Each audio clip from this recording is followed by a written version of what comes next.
उद्धव उवाच श्रीकृष्णेन परित्यक्ते भूतले बलवान कलिः करिष्यति परं विघ्नं सत्कार्ये समुपस्थिते तस्माद् दिग्विजयं याहि कलिनिग्रहमाचर अहं तु मासमात्रेण वैष्णवीरीतिमास्थितः श्रीमद्भागवतास्वादं प्राचार्यत्वस्सहायतः एतान् सम्प्रापयिष्यामि नित्यधाम्नि मधुदिशः। सूत उवाच श्रुत्वैवं तद्वचो राजा मुदितश्चिन्तयातुरः तदा विज्ञापयामास स्वाभिप्रायतमुद्भवम्। परीक्षिदुवाच कलि तु निग्रहीष्यामि तात ते वचसि स्थितः श्रीभागवत संप्राप्ति कथं मम भविष्यति। उद्धव म्हणाला, भगवान श्रीकृष्णांनी जेव्हा या पृथ्वीचा त्याग केला तेव्हापासून येथे कली बलवान झाला आहे। ज्यावेळी हे सत्कार्य सुरू होईल तेव्हा तो याच्यामध्ये मोठे विघ्न आणेल, म्हणून तू आता दिग्विजयासाठी जा आणि कलीला ताब्यात ठेव। तिकडे मी तुझ्या सहाय्याने वैष्णवी पद्धतीने 1 महिनाभर श्रीमद भागवत कथेचे रसपान करवून यांना भगवान मधुसूदनांच्या नित्य गोलोक धामामध्ये पोहोचवीन। सूत म्हणतात, उद्धवाचे म्हणणे ऐकल्यावर कलीवर विजय मिळवण्याच्या विचाराने राजाला आनंद झाला, परंतु तो चिंतातुरही झाला। त्यावेळी त्याने चिंतेचे कारण उद्धवाला सांगितले। परीक्षित म्हणाला, अहो काका, आपल्या आज्ञेनुसार कलियुगाला मी लगाम घालीन, परंतु मला श्रीमद भागवताची प्राप्ती कशी होईल। परीक्षित उवाच कलितु निग्रहीष्यामि तात ते वचसि स्थितः श्रीमद्भागवत संप्राप्ति कथं मम भविष्यति।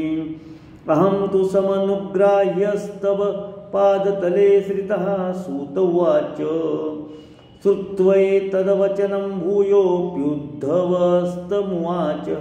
उद्धव उवाच राजन् चिन्ता तु ते कापि नैव कार्या कथञ्चन तवैव भगवच्छास्त्रे यतो मुख्याधिकारिता एतावत्कालपर्यन्त प्रायो भागवत श्रुते वार्तामपि न जानन्ति मनुष्या कर्मतत्परः त्वत्प्रसादेन बहवो मनुष्या भारताजिरे श्रीमद्भागवत प्राप्तो सुखं प्राप्स्यन्ति शाश्वतं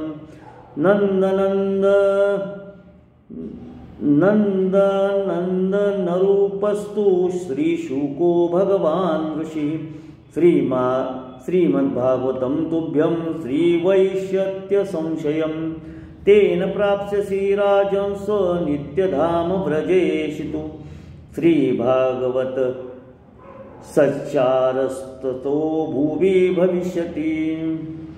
परीक्षित म्हणाला, अहो काका, आपल्या आज्ञेनुसार कलियुगाला मी लगाम घालीन, परंतु मला श्रीमद भागवताची प्राप्ती कशी होईल। आपल्या चरणांना शरण आलेल्या माझ्यावरही आपण कृपा करावी। सूत म्हणतात, हे ऐकून उद्धव पुन्हा त्याला म्हणाला, राजन, तुला तर कोणत्याही गोष्टीसाठी कोणत्याही प्रकारे चिंता करण्याचे कारण नाही, कारण या भागवत शास्त्राचा खरा अधिकारी तूच आहेस। जगातील माणसे प्रापंचिक कामातच घडून गेलेले असल्यामुळे आजपर्यंतरी बहुतेकांनी भागवत श्रवणाचे नावसुद्धा काढलेले नाही। या भारतवर्षातील बहुतेक लोक तुझ्याच कृपेने श्रीमद भागवत कथेची प्राप्ती झाल्यावर शाश्वत सुख प्राप्त करून घेतील। महर्षी श्री सुखदेव साक्षात श्रीकृष्णांचे स्वरूप आहेत, तेच तुला श्रीमद भागवताची कथा ऐकवतील, यात तिळमात्र शंका नाही। राजन, त्या कथेच्या श्रवणाने तू व्रजेश्वर श्रीकृष्णांचे नित्यधाम प्राप्त करून घेशील। त्यानंतर या पृथ्वीवर श्रीमद भागवत कथेचा उद्धार होईल। कुंडलिक वरदा हरिविठ्ठल श्री ज्ञानदेव तुकाराम सद्गुरुनाथ महाराज की जय। गोपाल कृष्ण महाराज की जय। श्री गजानन महाराज